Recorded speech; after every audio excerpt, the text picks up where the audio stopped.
नमस्कार, हार्दिक अभिनंदन आप सभी का एक बार फिर अपने 10 मिनट शो में 10 मिनट शो में हम लोग महत्वपूर्ण करंट अफेयर्स देख रहे हैं। आज के शो में हम लोग देखेंगे जो महत्वपूर्ण जो अभी हाल-फिलहाल में चर्चा में आए जो मंदिर हैं, उनकी विशेषता क्या है, वो कहाँ पे स्थित हैं और वो किस शैली में निर्मित हैं।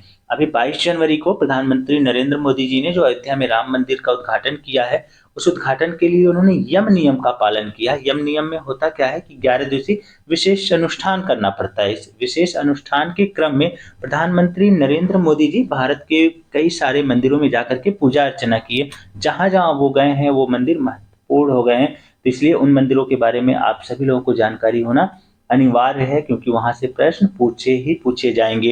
तो आज का शो पूरी तरह से उसी पे आधारित है। पहला जो प्रश्न कह रहा है कालाराम मंदिर कहाँ पे स्थित है? कालाराम मंदिर कहाँ पे स्थित है? 4 विकल्प दे रहा है आंध्र प्रदेश, महाराष्ट्र, उत्तर प्रदेश, बिहार। ये कालाराम मंदिर कहाँ पे स्थित है? महाराष्ट्र में स्थित है। ये महाराष्ट्र का जो नासिक जिला है, नासिक जिले के पंचवटी नामक स्थित स्थान पर ये स्थित है। इसका कालाराम मंदिर क्यों पड़ा? क्योंकि यहाँ पे जो भगवान श्री राम, सीता जी और लक्ष्मण जी की जो प्रतिमा है वो किससे बनी है? काली शिला से बनी है, इसलिए इसे कालाराम मंदिर कहा जाता है। ये किस शैली में निर्मित है? ये नागर शैली में निर्मित है और इसका जीर्णोद्धार कब कराया गया था? 1782 ईस्वी में। किसने कराया था? रंगाराव ओधेकर ने कराया था। और अंतिम जो तथ्य है इस मंदिर से संबंध में ये महत्वपूर्ण है। आप सभी जानते हैं कि आज़ादी से पहले भारत में दलितों को मंदिर में प्रवेश वर्जित था। तो ये पहला ऐसा मंदिर है जहाँ पर मंदिर में दलितों के प्रवेश के लिए आंदोलन प्रारंभ हुआ था। वो मंदिर कौन-सा है? कालाराम मंदिर है। इसकी पौराणिक मान्यता क्या है कि भगवान श्री राम जब वनवास जाते हैं तो यहीं पर उन्होंने रुकने का प्रयास यहीं पे वो रुके थे, यहीं पे उन्होंने विश्राम किया था और यहीं से रावण ने माता सीता का हरण किया था। अगला जो दूसरा जो प्रश्न है वो देख लेते हैं। कह रहा है वीरभद्र मंदिर कहाँ पर स्थित है? जो वीरभद्र मंदिर 4 विकल्प दे रहा है उत्तर प्रदेश, आंध्र प्रदेश, बिहार, महाराष्ट्र। ये कहाँ पे स्थित है? ये आंध्र प्रदेश में स्थित है वीरभद्र मंदिर। आंध्र प्रदेश के लेपाक्षी नामक स्थान पे ये स्थित है। ये एक हिंदू मंदिर है और इसमें क्या है? ये भगवान शिव का मंदिर है। भगवान शिव के जो उग्र रूप जो वीरभद्र रूप को ये समर्पित है। ये कब का मंदिर है? ये 16वीं शताब्दी में निर्मित मंदिर है और ये विजयनगर शैली जो द्रविड़ की उप शैली है उसमें निर्मित है। विजयनगर शैली में जो द्रविड़ की एक उप शैली मानी जाती है। इसकी पौराणिक मान्यता क्या है? पौराणिक मान्यता ये है कि लेपाक्षी में वह स्थान है जहाँ पर पे जब रावण अपहरण करके सीता जी का ले जा रहा था, उन्हें हरण करके ले जा रहा था, उस समय जटायु उन्हें बचाने का प्रयास करता है और रावण के जो प्रतिकार होता है उसके द्वारा जो आक्रमण किए जाते हैं उसके बाद वो घायल होकर के वहाँ पे गिर जाता है और वहाँ पे भगवान श्री राम की गोद में जटायु अंतिम सांस लेता है। तो ये वीरभद्र नामक स्थान ही है जो कहाँ पे स्थित है? आंध्र प्रदेश के लेपाक्षी नामक स्थान पे स्थित है। ये है पूरा आंध्र प्रदेश का जो लेपाक्षी मंदिर है, वीरभद्र मंदिर है जो लेपाक्षी में स्थित है। अगला प्रश्न देख लेते हैं। कह रहा है कि श्री रामस्वामी मंदिर कहाँ पे स्थित है? ये जो रामस्वामी मंदिर कहाँ पे स्थित है? 4 विकल्प दे रहा है उत्तर प्रदेश, केरल, तमिलनाडु, आंध्र प्रदेश। ये कहाँ स्थित है? ये केरल में स्थित है। केरल में जो वहाँ का जो जिला है थ्रीपेयर, थ्रीपेयर जिले में, त्रिशूर जिले के थ्रीपेयर नामक स्थान पे। जिला क्या है? थ्रिशूर है और स्थान क्या है? थ्रीपेयर स्थान है, वहाँ पे ये स्थित है। ये मंदिर और महत्वपूर्ण है क्योंकि इसे दक्षिण की अयोध्या के नाम से जाना जाता है इस मंदिर को। ये मंदिर बहुत महत्वपूर्ण, कई बार पूछा हुआ है कि दक्षिण की अयोध्या के नाम से किस मंदिर को जाना जाता है? तो कौन से? श्री रामस्वामी मंदिर को दक्षिण की अयोध्या के नाम से जाना जाता है। इस मंदिर का निर्माण कब हुआ है? 16वीं शताब्दी में हुआ है। यह मंदिर किस शैली में निर्मित है? ये द्रविड़ शैली में निर्मित है। इसमें क्या है? भगवान विष्णु के अवतार भगवान राम को समर्पित है ये मंदिर। जैसे अयोध्या में भगवान विष्णु के अवतार राम को समर्पित है, उसी तरह से जो रामस्वामी मंदिर जो केरल के त्रिशूर जिला में स्थित है वो भी क्या है? भगवान विष्णु के भगवान राम के अवतार जो भगवान विष्णु है उनके अवतार राम को समर्पित है। यह जो मंदिर है ये कुरुवन्नूर नदी के तट पर स्थित है जिसे दक्षिण की सरयू कहा जाता है। ये जो नदी है कुरुवन्नूर, करुवन्नूर जो नदी है, करुवन्नूर ये जो नदी है इसे दक्षिण की क्या कहा जाता है? सरयू कहा जाता है। आप सभी को पता है कि जो अयोध्या है शहर है वो किस नदी पे स्थित है? वो सरयू नदी पे स्थित है। इस मंदिर में चक्यार कुथु नाम की पूजा होती है। कई बार पूछा है चक्यार कुथु किस नाम कहाँ पूजा होती है? तो इसी मंदिर में होती है जो रामस्वामी मंदिर है। मंदिर में 219 दीवार पेंटिंग है और कुछ प्रसिद्ध पत्थर की नक्काशी है जो महान महाकाव्य जो रामायण की जो घटनाएं हैं उस पे व्याख्यायित करती हैं। पौराणिक कथा के अनुसार क्या है कि जब हनुमान जी लंका से सीता जी का पता लगा कर आते हैं तो यहाँ पे उनका भव्य स्वागत होता है। जब वापस आते हैं लंका से सीता जी का पता लगा के यहीं पे उनका भव्य स्वागत होता है। इसलिए ये पौराणिक मान्यता भी आप सभी लोगों को जाननी चाहिए। तो रामेस्वामी मंदिर कहाँ पे स्थित है? आंध्र प्रदेश में, सॉरी केरल में स्थित है।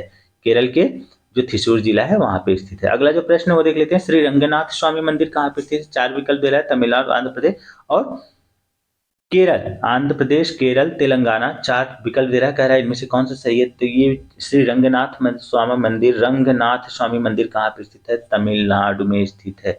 तमिलनाडु में ये तिरुचिरापल्ली नामक स्थान पे, जो वहाँ तमिलनाडु का जिला है तिरुचिरापल्ली, वहाँ श्रीरंगम में ये स्थित है। ये किसका है? यहाँ पे रंगनाथ, विष्णु के एक रूप का, जो विष्णु जी का एक रूप है उसका नाम क्या है? रंगनाथ। उनको ये समर्पित है। ये किस शैली में निर्मित है? ये द्रविड़ स्थापत्य शैली में निर्मित है। और पौराणिक कथा के अनुसार क्या हुआ कि जब रावण का वध करने के बाद भगवान राम अयोध्या लौटे हैं, उनके साथ विभीषण भी आए थे। विभीषण लौटने लगे तो भगवान राम ने उन्हें विष्णु को एक मूर्ति दी थी। तो ये जो यहाँ पे है, ये मूर्ति यहीं पे रखी गई है, जिसे रंगनाथ स्वामी मंदिर की स्थापना की गई है।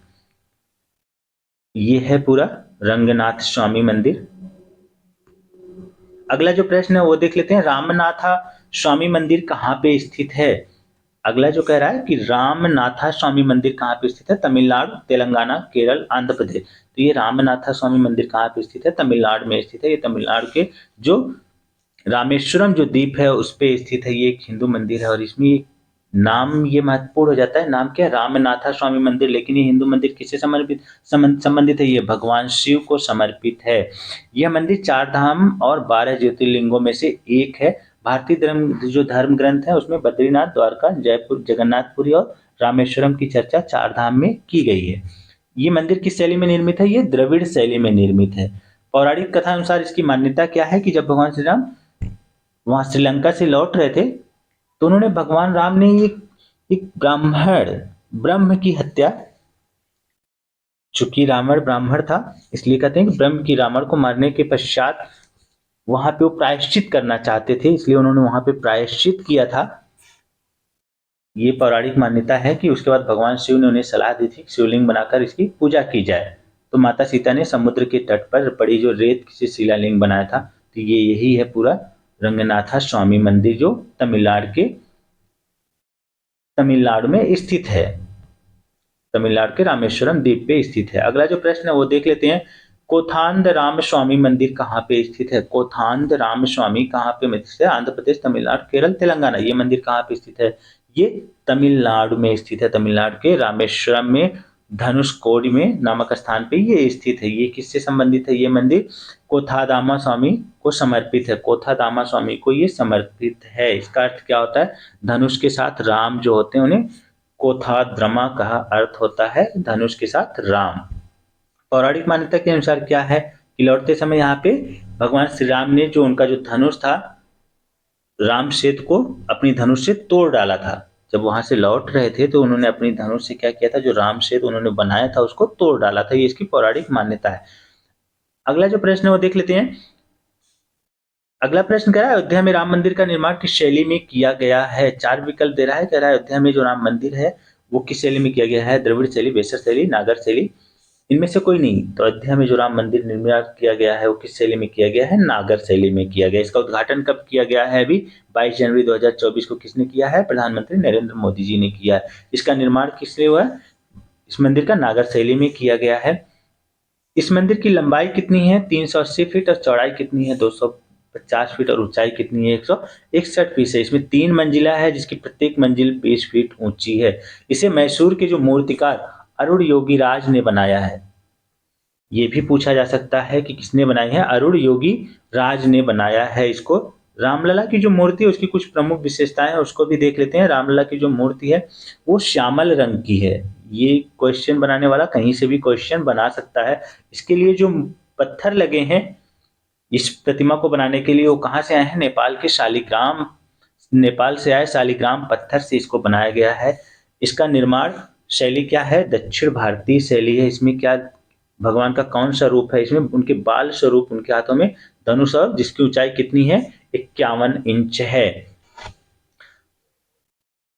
नीचे रिपीट हुआ है वही भगवान राम की मूर्ति के बारे में, 5 साल के बच्चे का ही जिक्र हुआ है। ये रहे मंदिर से संबंधित कुछ प्रमुख प्रश्न। अब जो मंदिर की जो कुछ प्रमुख शैलियां होती है, पूछता है कि मंदिर की कुल कितनी प्रमुख शैलियां होती है? 3 प्रमुख शैलियां होती हैं। चूंकि मंदिर चर्चा में है तो उनसे शैलियों से भी प्रश्न पूछ सकता है। 3 प्रमुख शैलियां कौन होती है? नागर, द्रविड़ और बेसर शैलियाँ होती हैं, बेसर भी एक शैली है। ये तीनों शैलियाँ पाई जाती हैं। तीनों शैलियों पे ही भारत के अधिकांशतः जो मंदिर वो निर्मित है। ये तीनों शैलियाँ हैं। ये नागर ये नागर शैली है, इस तरह से बनी होती है। ये बेसर शैली है, सॉरी ये द्रविड़ शैली है, ये बेसर शैली है। आगे इसके बारे में हम लोग चर्चा करेंगे। कह रहा है ये जो शैली है, जो नागर जो शैली है, ये गुप्त काल के अंत में प्रचलित हुई थी। पूरी जो नागर शैली कब प्रचलित हुई थी, ये गुप्त काल का बनाया कैसे आता है। इसमें एक गर्भगृह होता है और मंदिर का सबसे पवित्र हिस्सा होता है। इसमें देवी की मूर्ति की, देवी देवता की जो होते हैं उनकी मूर्ति की स्थापना की जाती है। गर्भगृह के बाहर गंगा यमुना नदी की देवी की छवियों को बनाया जाता है। कौन से? जो नागर शैली में निर्मित जो मंदिर होते हैं। कह रहे हैं कि इसके जो गर्भगृह होता है उसके ऊपर घुमावदार गुंबद होता है जिसे शिखर कहा जाता है। ये सब महत्वपूर्ण है। ये पूछ सकता है कि जो नागर शैली है उसमें किस प्रकार का गुंबद होता है, घुमावदार होता है या सीधा होता है, उसके शिखर को क्या कहा जाता है, उसकी उच्च चोटी को क्या कहा जाता है, शिखर कहा जाता है। शिखर ऊपर की ओर पतला होता है, इस पर आमलक की स्थापना होती है। उत्तर भारत की जो बहुत सारे जो मंदिर आप देखेंगे उसकी शैली में है, वो नागर शैली में स्थित हैं। इसके ऊपर एक गोलाकार आकृति में रखी जाती है जिसे कलश कहा जाता है। मंदिर में सभा भवन और गर्भगृह चारों ओर प्रदक्षिणा पथ भी होते हैं। इस शैली में मंदिरों के निर्माण की पंचायत शैली का पालन किया जाता है। इस शैली में मंदिर में कोई जलाशय नहीं होता है। जो नागर शैली है, ये उसकी नागर शैली की विशेषता है। नागर शैली पे बने कुछ जो प्रमुख मंदिर कौन कौन से हैं? कोराड़ का जो सूर्य मंदिर है ये नागर शैली पे बना हुआ है। पुरी का जो जगन्नाथ मंदिर है वो भी इसी पे पहले बना हुआ है। और भुवनेश्वर का जो लिंगराज मंदिर है वो भी इसी शैली पे बना हुआ है। ये पूरा नागर शैली है। इस तरह से अभी जो नीचे वर्णन उन्होंने बताया कि मतलब एक किस तरह से घुमावदार गुंबद बना होता है नागर शैली में। ये पूरी नागर शैली में बनी हुई मंदिर है। ये नागर शैली की रही कुछ प्रमुख विशेषता। अब दक्षिण शैली द्रविड़ शैली की देख लेते हैं। जो द्रविड़ शैली की जो प्रमुख विशेषता, इसका जो प्रचलन है मुख्य रूप से दक्षिण भारत में है। वहाँ कृष्णा नदी से लेकर के कन्याकुमारी तक फैला। अभी बताया उत्तर भारत में ज्यादातर जो मंदिर है उनका निर्माण नागर शैली में ही देखने को हमें मिलता है। इस शैली की विशेषता क्या है? इस शैली के मंदिर के चारों तरफ एक चार दीवारी से घिरे होते हैं। चारों तरफ एक चार दीवारी लगाई जाती है। इस चार दीवारी के बीच में एक प्रवेश द्वार लगाया जाता है जिसे क्या कहते हैं? गोपुरम कहते हैं। ये महत्वपूर्ण है। कई बार पूछता है कि जो दक्षिण शैली में जो द्वार होता है उसे किस नाम से जाना जाता है, उसे क्या कहा जाता है? गोपुरम कहा जाता है। मंदिर का गुंबद जिसे विमान कहा जाता है, या वहां पे मंदिर का जो गुंबद था नागर शैली में उसे शिखर कहा जाता था। यहाँ पे उस मंदिर का जो गुंबद है उसे क्या कहा जाता है? मंदिर के गुंबद को विमान कहा जाता है। विमान कहा जाता है। एक सीढ़ीदार पिरामिड की तरह होता है जो ऊपर की ओर ज्यामिति से रूप से उठा होता है। ये महत्वपूर्ण है कि मंदिर के गुंबद को किस नाम से जाना जाता है। जो द्रविड़ शैली है उसमें होता क्या है कि शैली में मंदिरों में द्वारपालों की प्रतिमाएं खड़ी की जाती हैं। आप सभी ने देखा होगा बाहर एक तरह से दो द्वारपाल खड़े किए हैं, दोनों दरवाजे की तरफ द्वारपाल खड़े किए होते हैं जो द्रविड़ शैली में जो महत्वपूर्ण जो मंदिर होते हैं। मंदिर के परिसर में कोई बड़ा जलाशय या तालाब होता है। ये भी महत्वपूर्ण है क्योंकि जो नागर शैली अभी आप लोगों ने देखा वहाँ के मंदिर या उसके परिसर में कोई बड़ा जलाशय नहीं होता है, जलाशय या तालाब नहीं होता है। लेकिन द्रविड़ शैली में क्या होता है? मंदिर के परिसर में कोई बड़ा जलाशय या तालाब होता है। प्रमुख जो मंदिर हैं, जो द्रविड़ शैली का जो प्रमुख मंदिर जो उदाहरण है वो क्या है? एलोवेरा का कैलाश मंदिर। एलोवेरा का जो कैलाश मंदिर है वो इसका उदाहरण। ये पूरा द्रविड़ शैली है। द्रविड़ शैली इस तरह से बनती है। ये पूरा एलोवेरा का जो कैलाश मंदिर है ये देख रहे हैं, ये पूरा द्रविड़ शैली में निर्मित है। अगला जो देख लेते हैं बेसर शैली। बेसर शैली में क्या है? कह रहा है कि ये जो विंध्य पर्वतमाला है उनके बीच जो कृष्णा नदी बहती है उस कृष्णा नदी के बीच में ये मंदिर निर्मित किए जाते हैं। इनकी विशेषता क्या है कि ये मंदिर जो है नागर और द्रविड़ दोनों शैलियों की विशेषताओं को लिए रहते हैं। कई बार प्रश्न पूछा है कौन सी ऐसी शैली है जिसमें दो नागर और द्रविड़ दोनों शैलियां मिश्रित होती हैं, सम्मिलित होती हैं, तो कौन सी है? बेसर शैली है। इस शैली मंदिरों का आकार क्या होता है? जो शिखर होता है वो गोलाकार होता है या अर्ध गोलाकार होता है। इस शैली में खंभे, दरवाजे और छत को जटिल नक्काशी से सजाया जाता है। प्रमुख उदाहरण क्या है? आप मैसूर के हैबिबिट जो होयलेश्वर जो मंदिर है उससे देखेंगे कि तो उसमें क्या है? वो बेसर शैली में निर्मित है। ये जो होयलेश्वर जो मंदिर है ये पूरा देखिए किस तरह से बेसर शैली में इसे निर्मित किया गया है। इसमें कितनी नक्काशी कैसे की गई है, ये इसकी विशेषता है। तो ये रहे कुछ प्रमुख जो मंदिर चर्चा में आए थे, उन मंदिरों के बारे में जानकारी, वो कहाँ पे स्थित है, उनकी विशेषता क्या है, वो किस शैली में है, और जो 3 प्रमुख जो मंदिर निर्माण की जो शैली है, द्रविड़, नागर और वेसर शैली, उनके बारे में जो महत्वपूर्ण तथ्य बन सकते थे, उनके ऊपर मैंने आप सभी लोगों से चर्चा करने की कोशिश की है। उम्मीद है कि ये आप सभी लोगों के लिए बहुत काम आएगा। आज के लिए बस इतना ही, कल कुछ अन्य नई जानकारी के साथ मैं फिर आप सभी लोगों से रूबरू होऊंगा। तब तक के लिए बहुत बहुत आभार आप सभी लोगों का।